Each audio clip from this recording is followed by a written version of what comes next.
Bienvenue dans les clés de l'IMO. Aujourd'hui, pour cette deuxième émission, ce podcast dédié au monde de l'immobilier en Israël, on a la chance de recevoir une avocate bienveillante mais efficace Maître Sephora Louzoun. Bonjour Elie, merci de Lélie, l'invitation. c'est tout bien. Avec plaisir, Sephora. Sephora, donc on va échanger aujourd'hui un petit peu sur ton parcours, sur ce qui fait ton métier, sur des petits conseils utiles, et puis pourquoi pas des anecdotes. La première chose que j'aimerais poser, Sephora, c'est comment tu es devenue avocate? Alors, j'ai fait ma licence à la Mechela de Netanya, l'université de Netanya. Donc c'est un parcours de 3 ans et demi d'études. Dès ma deuxième année d'études, j'ai tout de suite intégré un cabinet d'avocats israélien. Ça, je le conseille à tout le monde. Dès la deuxième année, une fois que vous avez pris un petit peu vos marques, et cetera, rentrez dans un cabinet, rentrez sur le terrain. Parce que ce qu'on apprend à l'école, c'est pas du tout ce qu'on apprend avec la pratique. Donc c'est hyper intéressant. Après 3 ans et demi d'études, il faut qu'on fasse 1 an de stage. Donc j'ai continué dans le même cabinet que j'avais intégré auparavant mon année de stage. Ensuite, on a l'école du barreau, donc c'est entre 3 et 6 mois d'études hyper intenses. Comment ça s'appelle en Israël, l'école du barreau? Mais en fait, on a plusieurs, Ah, centres de formation d'accord. qui vont nous, apprendre les techniques pour mémoriser et pour, pouvoir se présenter à l'examen du barreau qui est essentiellement du par cœur. Ok. Donc il y a tout un tas de techniques à savoir qui sont pas très utiles au final sur la pratique, mais Ok. qui qu'il faut savoir. Donc on va passer le barreau et ensuite on peut directement, se lancer et pratiquer. Il y a pas besoin de faire une spécialité. C'est pour ça que pendant les années d'études et pendant l'année de stage, c'est important de choisir dans quel cabinet vous allez travailler. Tu vas travailler, quelle spécialité t'intéresse pour pouvoir l'apprendre au maximum et pouvoir la pratiquer une fois que, tu deviens avocat. Et Sephora, donc justement, toi, tu as travaillé dans des cabinets, donc tu me disais, qui étaient axés sur le droit du travail. Et aujourd'hui, toi, ta spécialité, bon, j'imagine que tu continues le droit du travail, tu m'en avais parlé, mais tu as d'autres spécialités que le droit du travail? Ouais, en plus du droit du travail, je me suis aussi beaucoup spécialisée dans le droit immobilier, donc dans les acquisitions, les ventes, les locations, toute transaction immobilière, en tout genre. Sephora, toi, ça fait un certain nombre d'années que tu es en Israël, ça fait combien de temps maintenant? Ça fait 18 ans presque. Ok, donc Depuis tu as fait tes études, tu as grandi j'ai en Eretz. je suis arrivée à 16 ans en Israël. J'ai fait donc la première et la terminale dans une école francophone à Givat Washington. Ensuite, j'ai fait mon Shirut Leumi. J'ai, fait 1 année de Mechina pour pouvoir me préparer un peu parce que j'avais un niveau d'hébreu 0. Vraiment, Waouh. à part, Kama Zéolé, Ok, Shalom, les débuts, quoi. c'est tout. Et ensuite, j'ai tout de suite lancé dans les études de droit. Donc c'était un vrai défi parce que, ma première année, je ne comprenais quasiment rien aux cours. Je passais mes nuits avec un dictionnaire parce qu'à l'époque, on n'avait même pas toutes les facilités qu'on a aujourd'hui. Donc j'avais un dictionnaire, j'avais un carnet, je passais mes nuits à apprendre des mots, à les écrire et Et cetera. aujourd'hui, tu expliques les contrats en Aujourd'hui, francophone. évidemment, je suis OK, franco-israélienne à 100. Je parle hébreu à 100 et j'explique, oui, effectivement, le contrat en francophone et c'est ce qui fait que je suis particulièrement sensible au public francophone. Je sais ce que c'est d'être démuni, de pas connaître ses droits déjà. Ça peut forcément déstabiliser, ça peut faire peur et je sais ce que c'est de ne pas comprendre une langue, de ne pas comprendre un système. Donc c'est ce qui fait ma particularité, je pense, auprès des francophones. C'est que je les comprends, j'ai vécu ce que Passé par là. je suis passée par là, j'ai vécu ce qu'ils vivent et donc je sais comment faire pour les rassurer et pour leur expliquer, chacun de leur engagement. OK. Je ne sais pas si tu travailles avec, des avocats en France ou si tu as évolué un petit peu, alors j'ai compris que tu avais fait tes études en Israël, mais est-ce que tu as identifié des différences entre le système israélien et le système français, que ce soit dans les relations, avocat-client ou que ce soit, dans le droit lui-même? Alors la principale, différence que j'ai identifiée, c'est le droit à la rétractation dans une transaction immobilière. OK. Je sais qu'en France, très souvent donc en fait, on a le compromis et la promesse de vente et dans la plupart des transactions, on va avoir un délai de rétractation. Donc je crois que c'est 10 15 jours, pendant lequel l'acheteur peut réfléchir et décider s'il veut procéder et continuer avec la transaction ou se rétracter. D'accord. Et on a aussi les conditions suspensives, c'est-à-dire que si un acheteur ne va pas obtenir de crédit immobilier, ne va pas obtenir de financement, il va pouvoir se retirer du contrat avec ou sans pénalité, mais il va avoir cette possibilité-là. En Israël, on a une seule signature, c'est la signature du contrat d'achat et à partir du moment de la signature, on ne peut plus se rétracter. Enfin, on peut, mais avec des pénalités et des dommagements énormes à payer. D'accord. Donc en Il faut fait, réfléchir avant quoi en il faut Israël? réfléchir avant et il faut se préparer avant. Moi, mes clients, la première chose que je leur dis, c'est ça: vous pouvez plus vous rétracter une fois que vous avez signé. Le Nassé Benishma, il marche pas en Ça Israël? marche ça marche Pas pour ça le marche évidemment, mais il faut aussi se préparer. Il faut Ah aussi un d'accord. safe stadlout. Je les envoie tout le temps à la banque. Si vous comptez prendre un crédit immobilier, allez à la banque, même si vous n'allez pas tout de suite négocier les conditions, et cetera. Mais allez voir, vous êtes éligible, allez voir, la banque vous accorde un crédit, allez voir, vous obtenez un accord de principe sur le crédit. Vous allez pouvoir suivre aussi les remboursements. Si c'est 8 000 shekels, est-ce que ça va pouvoir suivre avec votre train de vie? Ouais. Et ensuite, une fois que vous êtes sûr de ça, venez et on signe le contrat La banque ou pour ceux qui ont du d'acquisition. mal avec la langue, des fois les courtiers aussi, on l'a vu dans le Évidemment précédent qu'un émission, courtier, c'est hyper important pour, négocier les meilleurs taux, pour comprendre quelle formule il va falloir choisir. Ouais, Et il y a tout à fait. plein de formules différentes. Mais ça, c'est après. Mais déjà, avant tout, assurez-vous que vous êtes éligible au crédit. Non, Sephora, c'est quoi ton rôle? C'est quoi le rôle d'un avocat dans une transaction immobilière? À quel moment il intervient? À quel moment il faut le solliciter? Raconte-nous tout. Alors, l'avocat, il va rentrer en jeu à partir du moment où le client, il va trouver la transaction qui le correspond, donc pour l'achat ou pour la vente. C'est à ce moment-là que moi, je vais rentrer en jeu et que je vais commencer à faire les premières vérifications. Première chose, c'est d'expliquer au client tous les tenants et les aboutissements de la transaction et de son engagement. Il faut qu'il les comprenne, il faut qu'il comprenne dans quoi il s'engage pour que tout soit parfaitement clair et pour éviter toutes les éventuels litiges. Ensuite, il y a la partie évidemment juridique. Donc on va d'abord vérifier, la conformité juridique du bien. On va vérifier si le bien il est enregistré, s'il est enregistré, dans quel registre il est enregistré. La description du bien, parce qu'on va avoir un client qui pense acheter 2 parkings, une terrasse et en fait, réellement le parking il appartient à la copropriété, il appartient pas il ne fait pas partie de l'appartement. Enfin, on peut avoir tout le temps souvent des divergences entre ce qu'on pense acheter et ce qui se vend réellement. On va vérifier la propriété du vendeur, que c'est réellement lui qui est inscrit en tant que vendeur. On va vérifier qu'il y a pas d'hypothèque, qu'il y a pas de saisie, qu'il y a pas n'importe quelle inscription qui va pouvoir entraver la transaction. On va ensuite, négocier et vérifier le contrat d'achat. Donc on va faire en sorte que ce soit le plus clair possible, qu'il y ait le moins d'ambiguïté, que tout soit parfaitement expliqué et détaillé pour que tout se passe pour le mieux. On va aussi s'occuper de la partie fiscale, donc on va optimiser le dossier au maximum pour que le client ait le moins de taxes à payer, donc d'acquisition sur la plus-value. Il y a tout un travail aussi à faire en fonction de la situation du client et on va être avec le client donc jusqu'à la fin, donc on va l'accompagner à la signature, on va être Jusqu'à avec lui la remise des clés, quoi. jusqu'à la remise des clés et jusqu'à l'inscription de la propriété. Ah oui, bien sûr, Ça s'arrête pas à la remise bien des clés, sûr, ouais. jusqu'à l'inscription totale de la propriété et donc la finalisation de la transaction. Concrètement, si, il y a sur un terrain une piscine, tu vérifies que la piscine est bien inscrite ou ça, Je c'est pas ton rôle? vérifie, bien Ouais? sûr, enfin, j'envoie mes clients vers des professionnels qui vont vérifier que la piscine est bien inscrite, qu'il y ait pas de rarigoblinia, donc qu'il n'y ait pas de construction illégale.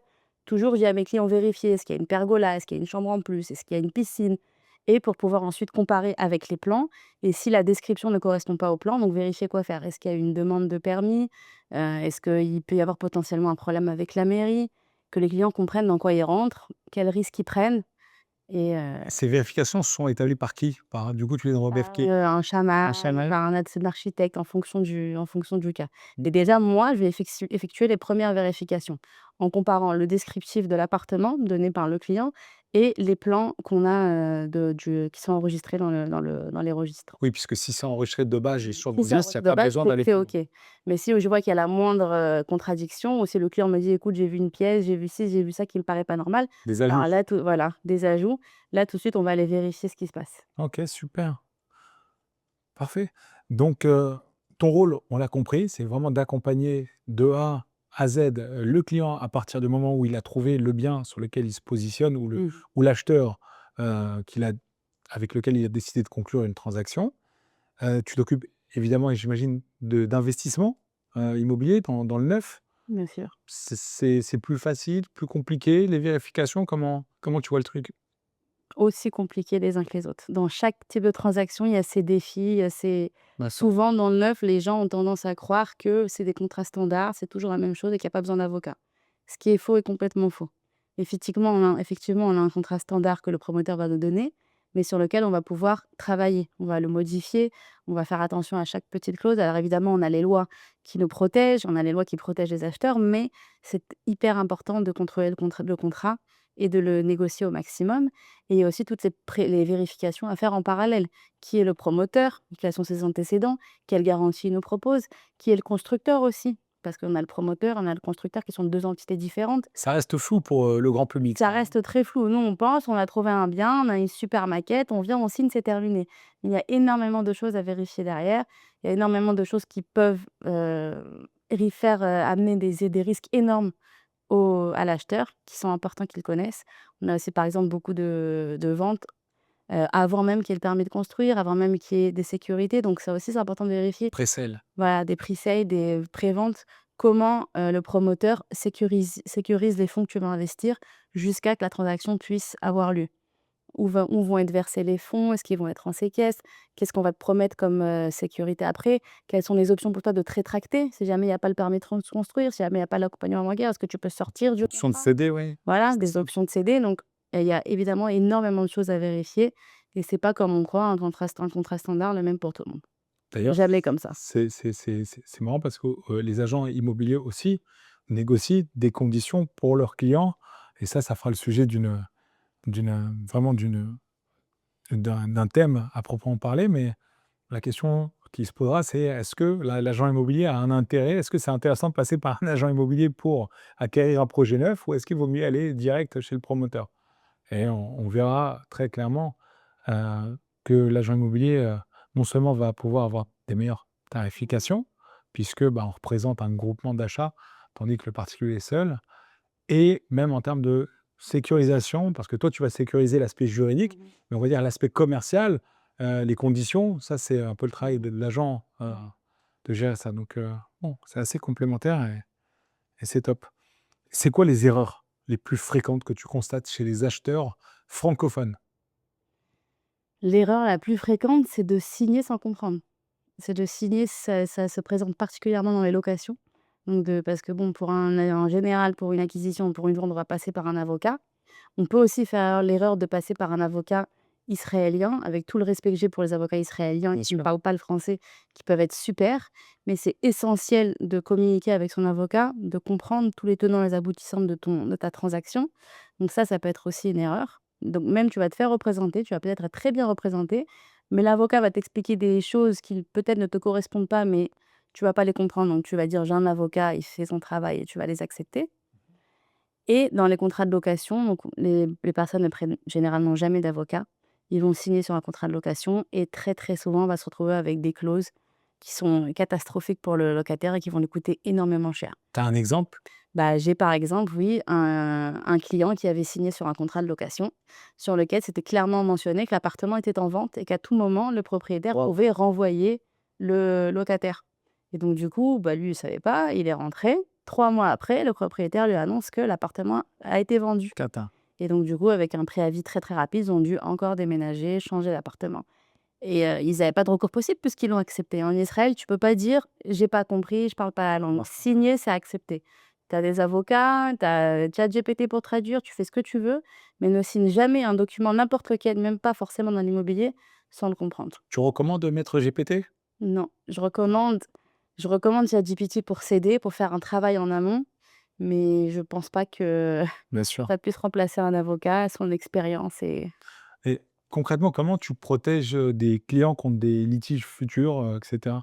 P Quand tu travailles avec, par exemple, des promoteurs neufs, heu, tu peux, défendre un, entre guillemets, «un petit client individuel» et faire des modifications sur ces contrats standards qui sont faits par des grands groupes? bien sûr. Ouais, Chaque contrat est modifiable, toute transaction est négociable. Les 2 choses essentielles à faire pour anticiper les litiges, la première chose, c'est évidemment comme je le répète tout le temps, c'est que le client comprenne ses engagements, fasse toutes les vérifications avant, prenne toutes ses modalités pour être sûr d'aller jusqu'au bout de sa transaction. Ça, quand on a fait toutes ces vérifications préalables, évidemment, on va éviter les litiges, parce que le client, il va arriver dans sa transaction, il va être prêt, il va avoir fait toutes ses vérifications avant, il va savoir dans quoi il rentre. OK. Et c'est de faire un bon contrat, un contrat clair, un contrat, honnête. Donc si par exemple on va avoir un défaut, on va avoir un problème dans l'appartement, c'est de le mentionner dans le contrat, que tout soit clair, tout soit sans ambiguïté et quand en général on fait bien attention à ces deux paramètres, généralement on évite les litiges dans la plupart des cas. Mais il y a des défauts qu'on voit pas sur le moment, qu'on voit qu'après. Ça, on peut les Alors ça, on peut pas on peut les anticiper en partie en faisant une expertise du bien avant de l'acquérir. Moi, toujours, je recommande à mes clients, passer par un expert, un Bodec, un expert qui va venir avec ses machines, qui va venir vérifier l'humidité sur les murs, qui est le principal problème en Israël, qui va venir vérifier l'état électrique de l'appartement, les les meubles, les métrages, régimes, les métrages qui sont assez souvent différents de ce qui est inscrit sur le cadastre, mais ça encore, c'est un autre sujet. bien sûr. Mais l'état physique du bien, c'est essentiel de le vérifier. Après, quand on achète dans le neuf, bah, on ne peut pas vérifier. Il y a des problèmes qu'on va découvrir au fur et à mesure. Mais c'est pour ça que c'est important de se renseigner sur le constructeur. Et quelle collaboration tu entretiens avec, les agents immobiliers, d'une part, et d'autre part avec tes confrères, tes consoeurs, les autres, avocats ou notaires? Bien que les notaires, Dans ce un soit des avocats en Ouais, Israël, en fin c'est de ça. compte. Des très bonnes relations. On a tout intérêt à collaborer les uns avec les autres, que ce soit avec les agents immobiliers. Donc, si eux, ils ont un client qui va vouloir acheter, mais qui n'a pas de représentation, il va les orienter vers moi. Ou moi, à l'inverse, j'ai un client qui ne sait pas vraiment ce qu'il recherche, qui ne sait pas vraiment trouver le bien qui lui correspond, qui va correspondre à son budget. Alors, je vais les orienter vers des professionnels qui vont savoir prendre en compte leur budget, prendre en compte leurs besoins, quel est leur projet, est-ce que c'est un investissement, est-ce que c'est un projet de vie, et les amener vers le meilleur bien possible. Et avec les avocats, on a évidemment généralement de très bonnes relations parce que pour moi, un bon contrat, c'est un contrat qui convient à tout le monde. Si on est là à vouloir tirer la couverture de son côté, bah, le contrat, il va forcément être mauvais, il va forcément être ouvert à des litiges. Donc, on a tout intérêt à tous collaborer, voilà, tous collaborer pour que le contrat, il soit super pour tout le monde et que tout se passe dans le shalom. Est-ce que tu as une transaction complexe que tu as réussi à sauver, un truc, un souvenir, une anecdote comme ça, qui te parle? J'en ai une qui me vient en tête, Ouais, qui était très compliquée. Déjà, ce qu'il faut savoir, c'est que toutes les transactions sont complexes. Il y d'accord. a pas une transaction qui se passe de façon fluide. Il y a toujours quelque chose au milieu qui va pas. Des fois, c'est des énormes problèmes et des fois, c'est des petites embûches à C'est droite à jamais gauche. une autoroute sans péage. C'est jamais comme les clients, ils t'appellent: «Tout est OK, super, on peut signer demain». Ça se passe jamais comme ça. D'accord. Enfin, la vraie vie, enfin, très rarement. Mais une situation complexe, c'était des acheteurs, donc des vendeurs, pardon, que je n'avais pas représentés à l'époque quand ils ont acheté leur appartement. Ils avaient acheté leur appartement 30 ans auparavant. Donc ils avaient trouvé l'appartement à acheter idéal. Ils sont tombés sur des acheteurs adorables, sur lesquels ils se sont Pour l'instant, tout va bien. tout va bien, tout de suite mis d'accord. Le prix, l'échelonnement des paiements, la remise des clés, tout était nickel. Ils m'appellent super content, c'est bon, on peut signer les 2 transactions en même temps, donc la vente et juste après l'achat de l'appartement qu'on a trouvé. Mmh. C'était pas seulement ça, c'est que donc si je me confronte pour la première fois au registre, donc au cadastre de l'appartement, je découvre que le bien est au nom de vendeurs qui leur ont vendu l'appartement il y a 30 ans. Non, excusez-moi pour le spoiler, j'ai pas fait exprès. Donc Sérieux? c'était une catastrophe et ça arrive très souvent. Sauf que généralement, Ils ont pas payé l'Arnona, tout ça, pendant des années? oui, ils ont payé l'ARNA, ils ont mis l'ARNA à leur nom et cetera, mais l'avocat d'il y a 30 ans n'a jamais finalisé la transaction. C'est ce qu'on disait tout à l'heure, c'est que la transaction, elle se termine pas à la remise des clés. Elle se termine à Incroyable. l'inscription de la propriété. Et puisque c'était compliqué, ce serait pas marrant, c'était trop facile. L'avocat d'il y a 30 ans n'exerce plus, répond plus au téléphone, il n'a plus d'études, il n'a plus de cabinet, on ne sait pas où il est, vraiment à la retraite. Les vendeurs de l'époque sont morts, donc on n'a même personne à faire signer. On ne trouve pas les héritiers, on ne voit pas d'ordonnance de succession quelque part, donc on n'a personne à qui faire signer, évidemment. Toutes les traces par mail, On n'a des pas trucs de comme traces, il n'y a avant. pas de mail d'il y a 30 ans. Les acheteurs ont 2-3 bouts de papier à droite à gauche, mais ils n'ont pas vraiment un vrai dossier.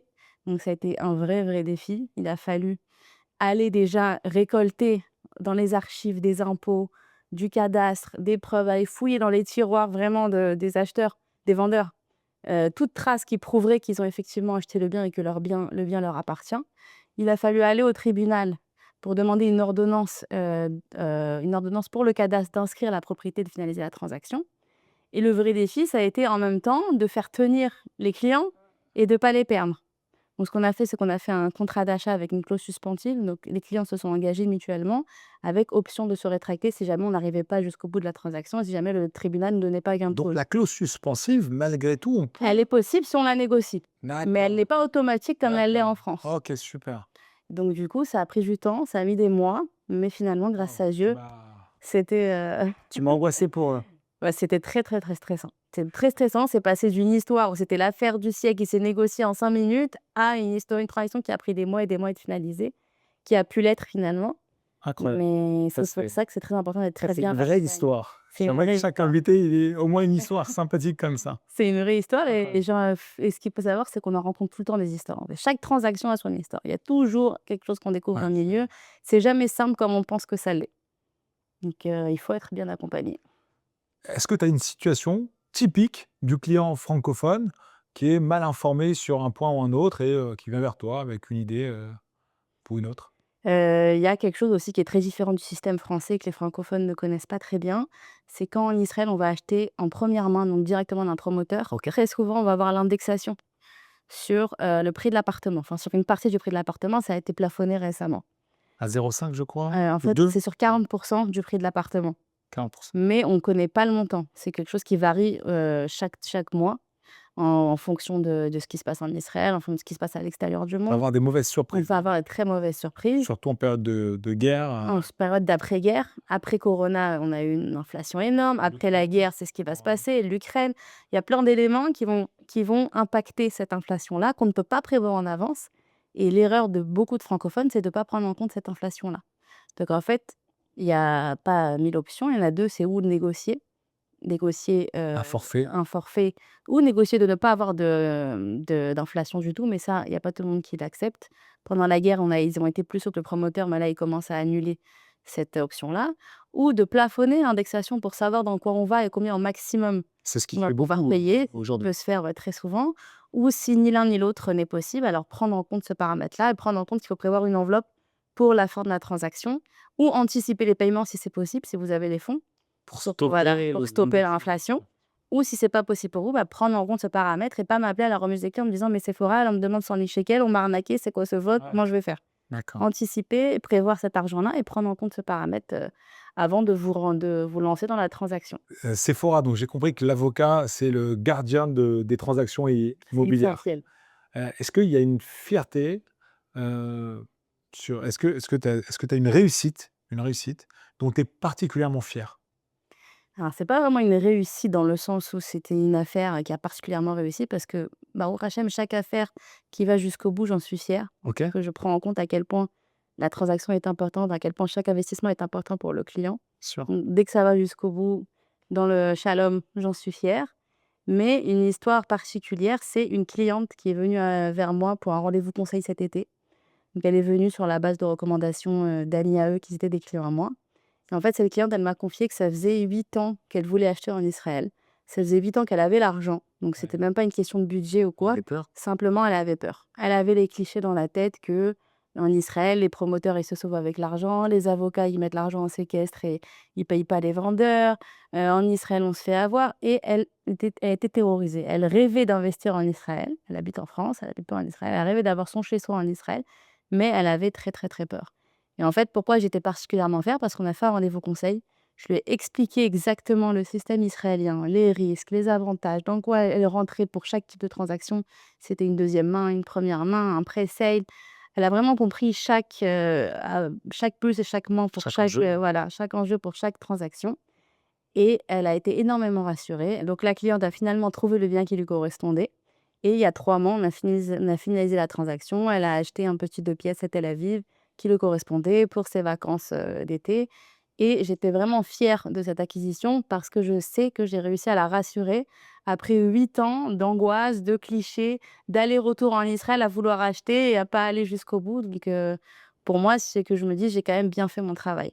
J'espère lui avoir sécurisé la transaction au maximum, mais je suis surtout très fière d'avoir su la rassurer, lui donner la confiance pour pouvoir aller jusqu'au bout de son rêve finalement.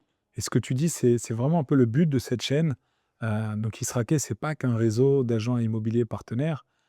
C'est aussi, on a cette volonté de vouloir rassurer le public francophone, mais pas que, parce qu'aujourd'hui avec l'IA, on traduit ça dans 4 langues, de rassurer le public à passer le pas et à acheter dans des conditions bienveillantes et efficaces. Donc, c'est-à-dire avec des partenaires avocats, courtiers de crédit, architectes, entrepreneurs, euh, experts comptables, etc. Des gens de confiance, bienveillants, mais aussi efficaces. Parce que c'est bien d'être Bien sûr. bienveillant, mais on cherche aussi un Être peu bienveillant l'efficacité. avec le client et efficace avec les personnes extérieures. Ouais, c'est exactement ça. Faut savoir avoir Donc, les deux chapeaux. donc ce que tu dis, on en rencontre vraiment, et on le voit dans les commentaires, dans les messages privés qu'on reçoit, il y a énormément de gens qui ont, à tort ou à raison, on ne va pas juger, des préjugés et ou des clichés forts, qui étaient peut-être vrais à un moment et qu'il faut aujourd'hui démonter et accompagner,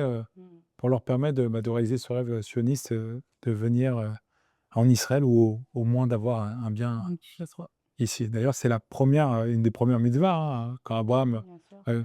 il reçoit l'ordre de quitter, son lieu pour, aller, donc en réalité dans la terre, d'Israël à terme, c'est peut-être la première mitzvah, hein. Est-ce que tu peux nous donner un conseil juridique essentiel avant de signer un contrat? Alors, un conseil juridique, non, il y en a énormément. C'est pour ça qu'il faut, en fait, le seul conseil, c'est de passer par un avocat en qui vous avez confiance. Un avocat francophone, si vous l'êtes, si vous êtes francophone et que vous ne comprenez pas l'hébreu, pour avoir une communication parfaite et tout comprendre tous les aspects de votre engagement. Et avoir évidemment un bon avocat qui va savoir faire les vérifications nécessaires, assurer votre transaction, sécuriser et finaliser C'est fort. votre transaction. Excuse-moi, je t'arrête, mais c'est quoi un bon avocat? Parce que tous les avocats vont nous dire que c'est un bon avocat. Tu connais quelqu'un qui vend mal, son service en disant: «Non, moi je suis Évidemment, pas». un bon C'est quoi un avocat, bon vous avocat? allez le ça déjà la première rencontre, elle est essentielle selon moi. Le feeling, Le ça se feeling. sent tout de suite, Ouais. mais évidemment les recommandations. Généralement, c'est préférable de venir vers un avocat sur qu'on vous a recommandé, donc que ce soit par un partenaire de confiance, par un ami qui a acquéri ou vendu auparavant. Les recommandations, c'est essentiel et le feeling, c'est essentiel. Si on n'a pas le feeling avec son avocat, ça va être très compliqué, de mener à bien la transaction. OK, bah, on a une bonne définition de ce qu'est un bon avocat. C'est pas la définition, c'est comment on choisit Comment on son choisit? comment on peut choisir. Après, c'est un bon avocat, c'est un avocat qui va savoir sécuriser votre transaction de A à Z et vous rassurer, vous accompagner jusqu'au bout, vous tenir la main jusqu'à vous soyez dans votre appartement. Sympa. C'est quoi la clause, que tout acheteur devrait vraiment lire, impérativement? Tu sais, ces petites lignes, ces astérix qui nous font peur. C'est quoi la clause qu'on devrait absolument lire à chaque fois? Les déclarations des parties, donc les déclarations du vendeur et ce qui déclare sur l'état physique du bien. On a des vendeurs qui vont déclarer que tout va bien. On a des vendeurs qui vont dire: «Tout va bien, mais j'ai eu une infiltration l'hiver dernier qui a été réparée». Donc à ce moment-là, tout de suite, tu as un warning, tu vas aller prendre un expert, tu vas aller vraiment vérifier que Ça va pas la revenir, quoi. voilà, que la ça a été réellement réparé. Donc déclaration, c'est hyper important OK. et j'ai envie de te dire, bah, la clause, qui parle des pénalités en cas de non-respect du contrat. Ça va tout de suite mettre l'acheteur dans le vif du Ça sujet. va le responsabiliser de toute Ça va façon. lui faire prendre conscience qu'il signe sur c'est pas seulement une signature et après il peut faire ce qu'il veut. Il va vraiment prendre un engagement et donc du coup, il va y réfléchir à 2 fois. Il va prendre toutes les modalités nécessaires avant de se lancer, avant de s'engager. Top. Est-ce qu'il y a une erreur à ne jamais commettre selon toi? Il y a une erreur que beaucoup de personnes font, c'est de se mettre d'accord sur, ce qu'on appelle un zihon dvarim en Israël, donc c'est l'équivalent d'un compromis de vente. OK.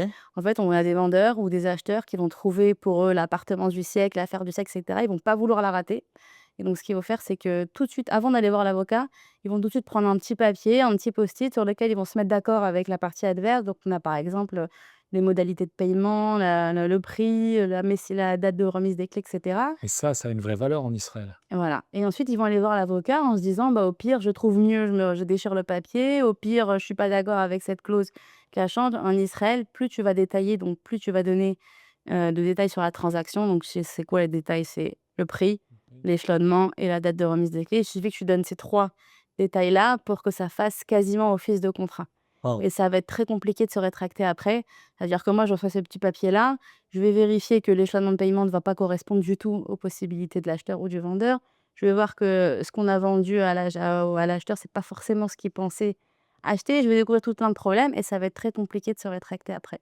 Donc, un conseil, même si vous pensez avoir trouvé l'affaire de l'année, appelez tout de suite votre avocat, mettez-le sur le coup. Dites-lui d'être rapide, d'être réactif, de prendre contact avec la partie adverse pour commencer déjà une dynamique de négociation. Et ne commencez pas à signer sur des bouts de papier parce que toute signature a un impact et a une vraie valeur. Oh, tu sais on arrive, dans les années, où il y a l'IA qui est à fond. La technologie, fait bouger un petit peu tous les corps de métier.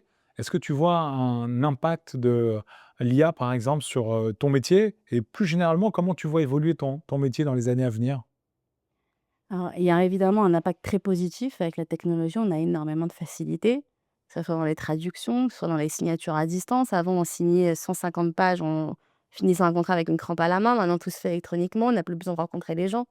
Tout se fait à distance. Évidemment que l'IA aide énormément dans tout corps de métier. Mais je pense sincèrement qu'un avocat ne pourra pas, enfin, pour ce type de métier-là, un avocat ne pourra pas être remplacé parce qu'on a beau avoir, l'intelligence artificielle qui est ultra puissante, qui va savoir te traduire, te décrypter, te conseiller sur un contrat. Il y a rien, je pense, qui saurait remplacer l'expérience d'un avocat, donc son expérience de vie, ce qu'il a vécu dans des transactions précédentes qui va pouvoir l'aider sur cette transaction particulière.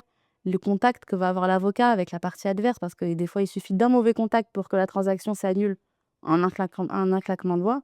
Donc le contact qu'on va avoir avec la partie adverse, avec l'agent immobilier, avec le courtier, avec tous les partenaires qui vont être autour de la transaction, ça, je pense que l'IA ne saurait pas le remplacer. Un bon outil, une aide, mais C'est pas un un remplaçant. très bon outil, mais je pense pas que ça pourrait remplacer le métier, mais l'avenir nous le dira. Si tu devais résumer ton métier en un mot, ce serait quoi? Ce serait sécurité. OK, c'est clair. Sécuriser la transaction de A à Z pour que le client puisse acheter ou vendre en toute sérénité. D'accord. Et ta clé de l'IMO, pour toi, c'est quoi la clé de l'IMO pour toi? La clé de l'IMO, c'est comme tu l'as dit tout à l'heure, c'est avoir un bon réseau, être très bien entouré, avoir des très bons partenaires. Un avocat en qui tu as confiance, un agent immobilier qui va savoir prendre en compte tes besoins et ton projet et te présenter le meilleur projet pour toi. Un courtier qui va savoir te guider sur quel type de crédit immobilier va te correspondre parce que chaque crédit correspond à une personne différente en fonction de tes moyens, en fonction de tes capacités, etc. Parfois, il faut aussi un bon expert comptable. On a souvent des holdings qui vont vouloir investir en Israël, des holdings étrangères qui vont vouloir investir en Israël. Donc, il va falloir aussi être entouré d'un bon expert Ça, comptable, c'est d'un bon spécialiste. le sujet de notre prochain podcast. Ben, On reçoit c'est un des sujet très experts comptables. intéressant. Donc, il va falloir vraiment se créer un très, très bon réseau pour pouvoir acheter. Enfin, le rôle de l'acheteur ou du vendeur, ça va être de trouver ce qui lui correspond et ensuite de déléguer et de se laisser porter en toute sécurité par tous ces Parfait. professionnels qui vont l'entourer. Parfait. Sephora, j'ai un petit livre là, que j'aime bien, qui s'appelle Étincelle de sagesse, du Rav Avraham Sibon, mais il n'y a pas de lien, on n'est pas de la même Bon, famille. j'allais te poser la question. Non, Sibon, tu sais, c'est comme Dupont, hein. Si tu veux, ouais, je te passe le livre, hein, si tu veux prendre le temps de le feuilleter, s'il y a une petite citation Petite étincelle. ouais, une petite étincelle, et tu veux nous la... On va faire au hasard. C'est un- Ouvre au hasard une. Alors, il y a cette phrase que j'aime bien de Saledrin qui dit: «Ainsi sera la punition du menteur, on le prendra pour un menteur. Aussi, quand il dira la vérité, on ne l'écoutera pas». Ça, pour moi, c'est essentiel dans la vie et dans la partie juridique aussi. Déjà, avec moi, les clients, je leur dis toujours: «Soyez honnêtes. S'il y a quelque chose qui ne va pas, si vous avez un empêchement, s'il y a la moindre chose qui puisse entraver la transaction, ne me le cachez pas, ça sert à rien, je suis là pour vous protéger. Donc dites-moi tout, jouez carte sur table avec moi». Et je dis aussi à mes clients, avec la partie adverse, soyez aussi honnête. Si dans ton appartement, il y a le Masgan qui a arrêté de fonctionner il y a 2 ans ou le volet électrique qui se ferme mal, dis-le au client. Le client, il va acheter l'appartement en toute connaissance de cause. Tu vas éviter les litiges à la remise des clés. Tu m'as pas dit, tu m'as pas prévenu, je ne savais pas, je veux annuler le contrat. Dis la vérité à la partie adverse. C'est généralement en étant honnête et en présentant les choses telles qu'elles le sont. Après, évidemment, il va falloir après jouer avec et faire en sorte que ça corresponde à tout le monde. Mais l'honnêteté, ça paye et l'honnêteté, c'est essentiel pour aller jusqu'au bout d'un contrat. Voilà, montrer à la caméra.